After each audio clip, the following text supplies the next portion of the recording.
Muy buenos días, buenas tardes o buenas noches a la hora que usted nos esté sintonizando. Gracias por recibirnos. Como ustedes saben, llego siempre bien acompañado para tener unos instantes, un tiempo de reflexión.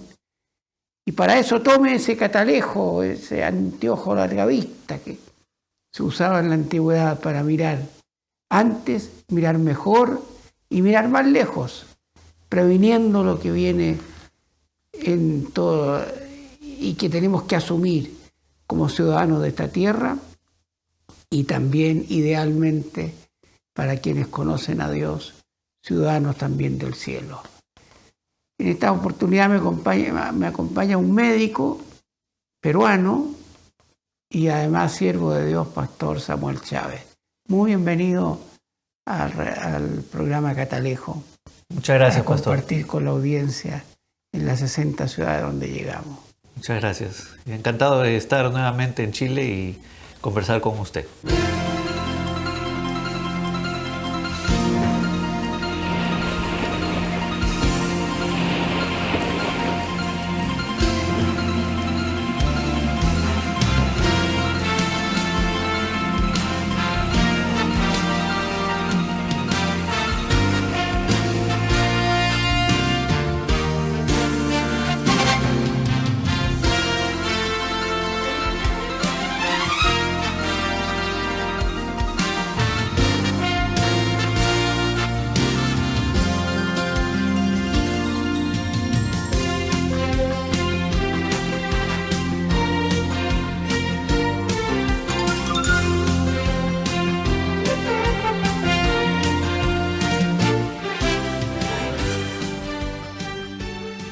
El tema latinoamericano, valórico, está siendo golpeado fuertemente en toda Latinoamérica.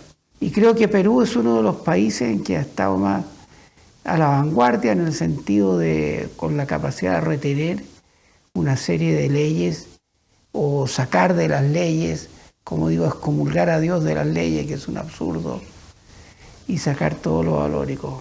¿Es así o es una percepción errónea que tengo? No, sí, gracias a Dios en Perú se ha visto un retroceso parcial en algunas ideologías y en algunas conductas dentro del mismo gobierno que permitían que el progresismo invada cada espacio de la comunidad de nuestro país. Gracias a Dios, por ejemplo, se detuvo el currículum que se quería introducir dentro de los colegios con toda esa ideología de género. Y además lo del lenguaje inclusivo también se ha retirado del gobierno. Pero más que eso, se está retornando también a una convicción de las diferencias reales que hay entre hombre y mujer, ¿no? Pero manteniendo, y eso es lo interesante, manteniendo la dignidad y el respeto que ambos merecen y tienen, ¿no? Entonces, eso ha sido lindo. Ha habido una reacción de la población para poder ver la dignidad de la mujer que es igual a la del varón y viceversa, pero a la vez no se ha ido a los extremos que se está viendo en otros países, ¿no? Aún en cuanto también a la homosexualidad, ¿no? El transgenerismo.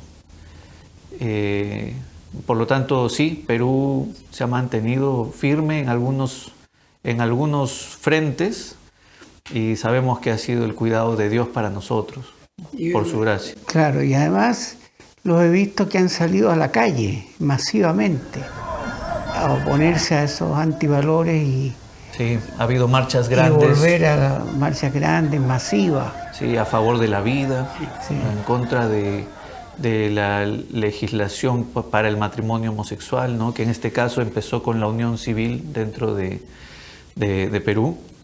Y sí, se unió la iglesia, las diferentes denominaciones, aún iglesias evangélicas junto a la iglesia católica, para poder manifestar pues, al Perú y al Congreso y al presidente en su momento, que no estábamos de acuerdo con eso. Han sido salidas de cientos de miles de personas, ¿no? Hasta en un momento me parece 1 millón. Entonces sí, la reacción ha sido fuerte. Ahora yo veo que como es natural, una de las áreas etarias, los grupos etarios más sensibles son los jóvenes, que están a la vanguardia en todos estos conceptos, con una idea de la libertad propia, de que cada uno hace lo que quiere con su cuerpo, con sus pensamientos, su cosmovisión, muy heterogénea, hay una diversidad. Y entonces es lastimoso porque la juventud genera la fuerza de los cambios, y yo creo que están logrando, lamentablemente, que se vaya imponiendo. De hecho, ya en las Naciones Unidas y en la OEA ya tienen estos conceptos antivalóricos, ellos le llaman progresismo. Yo le llamo regresismo, porque regresan a la sociedad precristiana, a la sociedad grecorromana, los valores que se están propagando son los que debatía San Pablo en el Areópago de Atenas, o en la plaza que discurría con los epicúreos y los estoicos, que son filosofía, los estoicos del placer, del hedonismo, la búsqueda de la felicidad personal. Cuando Jesús nos dice más bienaventurada cosa es dar que recibir, son completamente distintos a lo que busca cada persona. Entonces, ¿cómo es esa labor? Bueno, el pastor, para que ustedes sepan, se tituló como médico cirujano. Así es. ¿Pero no está ejerciendo en este minuto o sí? No, ya no, ya. Me dedico a lo que es el pastorado a tiempo completo y al estudio, ¿no? Sigo avanzando en estudios teológicos, enseñando también acerca de la palabra, ¿no? Ya mi vida completa está de lleno en eso. Entonces la medicina ya ha quedado a un lado. Ha quedado atrás. Aunque la extrañe. Claro, no. Hay muchos profesionales, pastores, que han tomado esa decisión en la historia. Sí. Mi ejemplo es Martin Lloyd Jones, ¿no? Gran médico en Inglaterra que decidió ser pastor y a tiempo completo también, un predicador que nos ha dejado mucha literatura valiosísima. Claro. Él es mi ejemplo, ¿no? Él murió en el 81 y yo nací en el 81, así que nos relaciona un año en particular. Y han percibido, porque tú has estado muchos años trabajando con jóvenes, sí, ¿cierto? Adolescentes primero, de ahí por eso, jóvenes. ¿de cuántos años lleva ya en eso? Desde el 2007, como pastor desde el 2013. Claro, pero Trabajando si con tomamos jóvenes. 2007, aunque estabas estudiando quizás, pero son Claro, 18 años. 18 años. Dentro y sí, comprometido con el ¿Y Ministerio de has Jóvenes. visto una dificultad mayor ahora últimamente con todos estos cambios? Justo conversábamos de eso con el actual pastor de adolescentes de mi iglesia. Y sí hay una lectura que la generación que se abordó entonces 2007 de los adolescentes y que son los jóvenes de ahora, pues estamos hablando de 18 años, ahora ellos tienen sus 30, 35, fue una generación bastante difícil. Pareciera que la generación actual de adolescentes está más lista a escuchar. Ya. No como la que ya pasó y que actualmente son los jóvenes universitarios y profesionales, algunos de ellos ya. Esa generación, que son los millennials, fue y es una generación difícil. Y son los que actualmente pues están en ambientes... En autoridad. Sí, de autoridad y van asumiendo más. Claro. Tenemos una generación que está asumiendo ya como adultos que no se dejó dirigir. Claro. Diferente ahora. A los adolescentes me mencionan, buscan más porque al no recibir la dirección en casa, que hay mucho abandono, a pesar de tener papá y mamá, hay mucho abandono en la educación de los hijos, buscan dentro de otros lugares y si lo encuentran en la iglesia mejor, esa dirección necesaria para una seguridad de vida. Sí, yo digo que es una generación donde también los padres abrieron un espacio para que los niños y los jóvenes empiecen a actuar a su manera. Sí. Mucha permisividad y tal, dice abandono, cuando los valores conforme a la Escritura desde hace ya 3.000 años, 3.500 años con Deuteronomio. Capítulo 6 le está diciendo, hablarás de estas cosas a tus hijos al levantarte, al acostarte, al salir al trabajo, al regresar en la noche. O sea, responsabiliza a la familia, a los padres concretamente, la transmisión generacional de los valores. Y esa generación, junto que permitió los millennials, que los jóvenes en la transición de siglo entre sociedades homogéneas a sociedades heterogéneas, como han sido las migraciones y ha producido la globalización, es un cambio muy radical. Y a su vez ellos mismos, buscando su propia realización, abandonaron la educación hacia su propia familia, ¿no? Dejando let it be, déjalo ser. Y ahí entonces estamos pagando las consecuencias del abandono paterno. También hay que hacerlo responsable. Sí. Porque en su momento, tal como tú dices, no tenían ese soporte. Además, se empezaron a incrementar los matrimonios light o matrimonios de corto plazo, muchas separaciones, divorcios, como algo natural. Y eso ha afectado a todas las corrientes, a todo el mundo, ¿no? Sí, hubo una educación y principios que han dirigido a la sociedad y a los jóvenes a mayores niveles de ansiedad y depresión. Esperemos se reaccione y se busque una nueva solución. La solución realmente más antigua, que es Cristo. Hablamos de 2000 años ya de entender que no hay otra esperanza para la humanidad sino solo Cristo. Y no hay otra doctrina, hablando de enseñanza, de valores, de principios, más notables que los que Él estableció. Por ejemplo, trata a los demás como te gusta que te traten. Es una cosa tan mínima y tan común, pero tan cierta. Y el más bienaventurado es dar que recibir. No seas vencido de lo malo, vence con el bien al mal. Todo eso son proverbiales, son doctrinas, es enseñanza que debemos obedecerla y practicarla.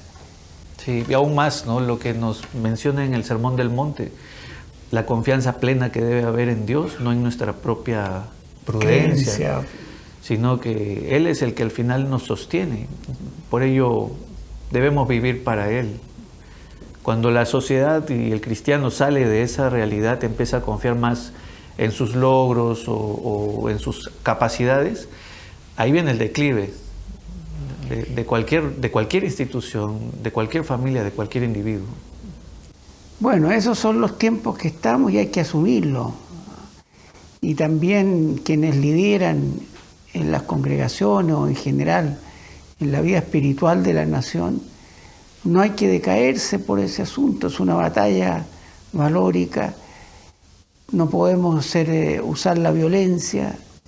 Hay que buscar la metodología de paz, de amor, para transmitirle a las generaciones y a la sociedad en su conjunto. Y eso trae a veces desánimo, decadencia, sí, por no tener los logros. Siempre cuando vemos los problemas, y pueden ser sociales, pueden ser familiares, pueden ser individuales, como estamos conversando justo estas noches en la iglesia, uno tiene que evaluar por qué estoy en esta condición o cómo es que hemos llegado a esta condición.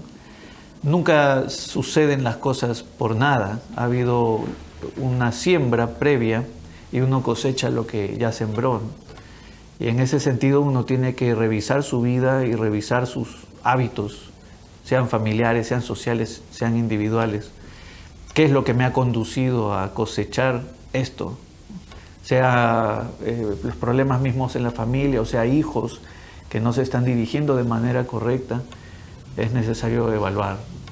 Y esto justamente para producir una enseñanza que libre en el futuro de que los que vienen cometan los mismos errores. Claro. Al final no es una evaluación solo para golpearnos nosotros y sentirnos mal, ¿no? Sino para corrección, de esa manera formar mejores generaciones.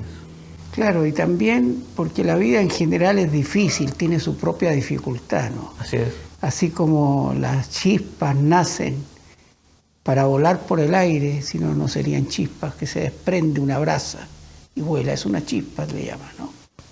Así el hombre para el sufrimiento, para la adversidad, dice Job en medio de toda su angustia, pero nunca perdió la fe. Entonces a veces se nos permite situaciones en la vida para foguearnos, para encarar nuevos desafíos. Por ejemplo, la formación, la valórica en general, es como el mito de Sísifo, que subía una piedra hasta arriba, la dejaba y la piedra vuelve a caer. Cuesta mucho sembrar en el corazón los valores y principios. Sí, cuesta y trabajo, vienen, y los tiempo. retrocesos de la gente, las caídas, y ahí hay que estar apoyando, apuntalando. Entonces también se necesita una resistencia. En mi experiencia he visto que nunca el Señor nos pone una prueba, una dificultad o un desafío, más bien en este caso, en la fuerza humana. Ningún desafío de transmisión de valores se pueden hacer en la fuerza humana. Por eso tenemos que descansar que la obra es de Él, los principios son de Él, la doctrina es de Cristo. Somos simples embajadores. El embajador habla lo que le dice su mentor, su presidente, quien le ha delegado autoridad.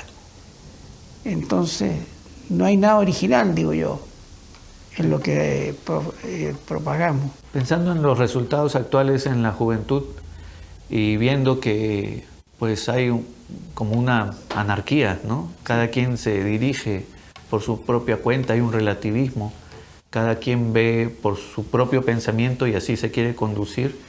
Podríamos nosotros, pensando en esta piedra que se sube por la ladera y nuevamente baja y que sí es difícil la vida y cuesta esfuerzo y sacrificio, darnos cuenta también si es que no estamos aceitando el camino de la ladera en la medida que vamos subiendo la piedra. Porque si bien ya es difícil la tarea de forjar valores, podríamos nosotros estar saboteándonos también sin darnos cuenta y estar echando aceite que dificulta más el esfuerzo y no trae resultados. Claro. Entonces, sí creo que es necesario la dependencia del Espíritu. No creo, es necesario la dependencia del Espíritu, la palabra nos lo dice, y a la par también evaluar cómo estamos haciendo nosotros la tarea que Él nos demanda. Claro. Y la obediencia a la palabra, Y no la obediencia. solamente escucharla, conocerla, sino practicarla, Así es. llevarla al día a día. Por eso yo diría, ¿no? en el deseo de corregir nuestras conductas, evaluar qué cosas no hemos hecho bien como sociedad o como familia o como individuos, qué no hemos hecho bien para entonces, corrigiendo, empezar a hacerlo bien. Claro.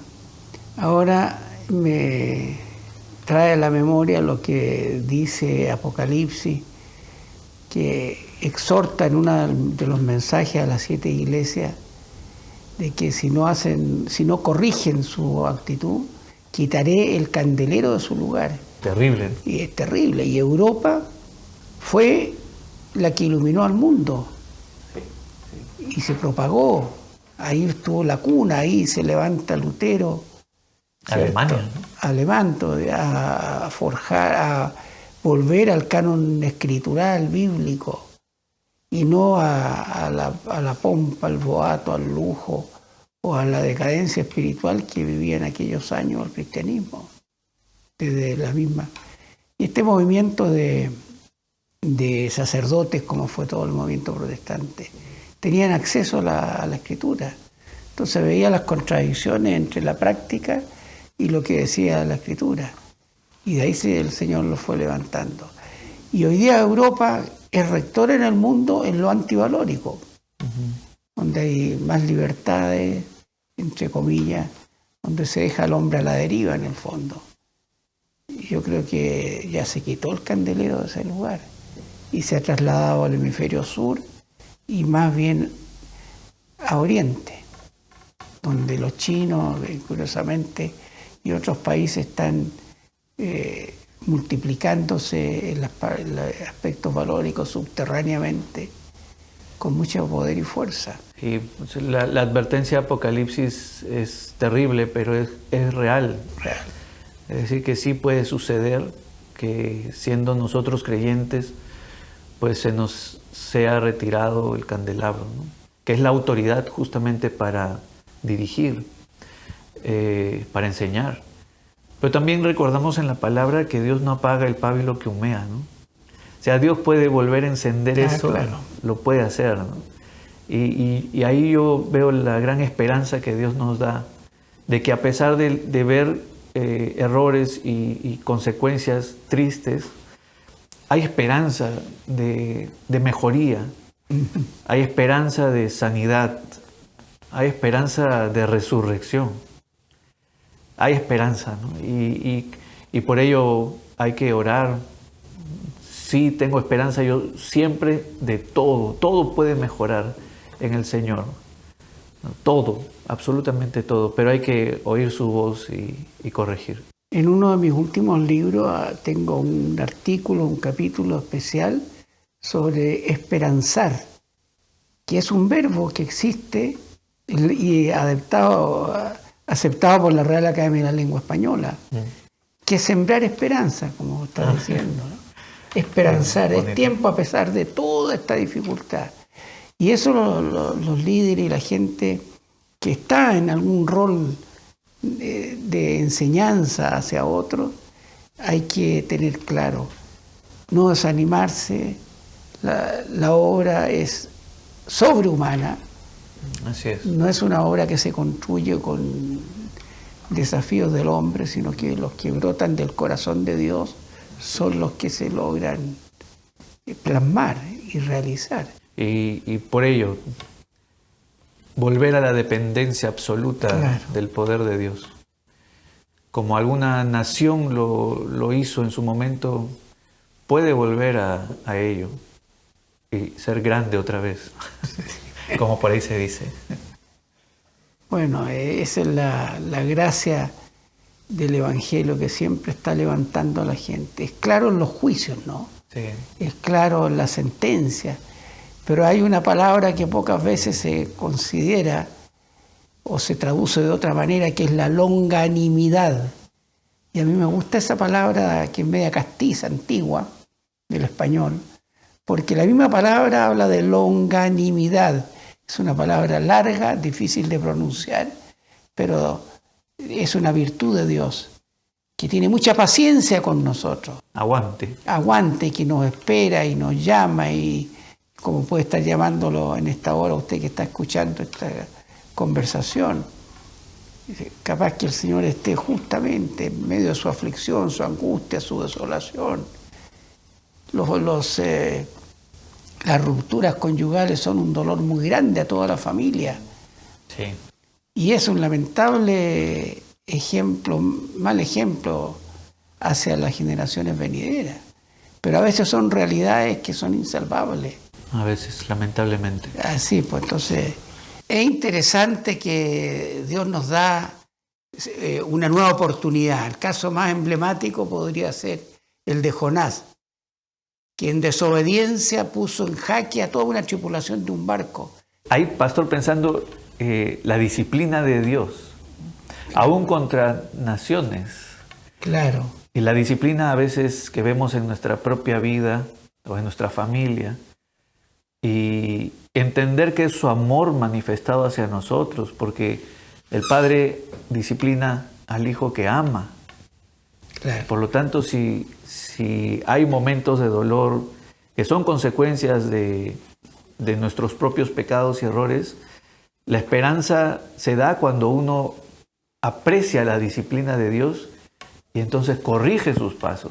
Claro. Porque solo el sufrir no corrige, Claro. sino el ver cómo Dios está actuando en ello. Esa disciplina ejercida hacia Jonás, por ejemplo. Claro. El que se arrepiente y cambia de conducta obtiene la misericordia de Dios. Bueno, querido médico, doctor, por algo el Señor te permitió estudiar esa profesión tan noble. Maravillosa. Habría que preguntarle a San Lucas si ejerció Hasta el final. o no ejerció. O escribía los Hechos de los Apóstoles y el Evangelio es una recopilación que tiene que haberle tomado mucho tiempo. Pero él era un médico también, que lógicamente puso como prioridad el pastorado, la labor misionero. En el puerto de Troas se sumó a la delegación de San Pablo y fue de los que estuvo en los primeros días de la evangelización en Europa, en Filipos, en todos aquellos lugares, en Corintio, en fin. Y él después, para los evangelios recopila, porque él no fue testigo textual no compartió con Jesús un poquito después. Claro. Y hizo un estudio, como dice en el inicio del Evangelio de Lucas, él dice que ha recopilado toda esta información fidedigna y da fe de que es algo cierto, ¿no? Así que tienes un buen modelo también ahí. Sí, Lucas. no, Lucas. Muchas gracias. Unas palabras finales de despedida. Somos países hermanos, Perú, Chile. Tenemos tantas cosas en común, no solo la cordillera, no solo el lenguaje, no solo varias raíces entre nosotros, sino también el hecho que Dios en su gracia nos ha mirado y el Evangelio llegó a nuestras tierras. Y el deseo es que sigamos creciendo en Él juntos, no solo allá, no solo acá, sino juntos. Poder oír la voz de Dios y ser valientes y unir fuerzas. Por eso agradezco al pastor Rivera en su aprecio, su invitación, porque mantiene viva esa relación, ese poder trabajar juntos para lo mismo que tanto desea nuestro corazón, que es el avance del reino de Dios para las siguientes generaciones, para que haya más misioneros. Así que Dios los bendiga y estemos atentos a lo que Dios siga hablando en nuestros corazones. Y si usted está afligido, haga oración. Si no tiene mucha confianza en Dios, hable con Él, diríjase, enciérrase en su cuarto en un momento donde quiera que esté y hable con Él y va a tener respuesta. Va a tener respuesta. Así que le bendecimos y le esperamos verle nuevamente en este mismo horario con un nuevo acompañante para reflexionar y mirar antes, mejor y más lejos para enfrentar el futuro con esperanza, como hemos dicho. Hasta muy pronto y que Dios bendiga y satisfaga los deseos de su corazón.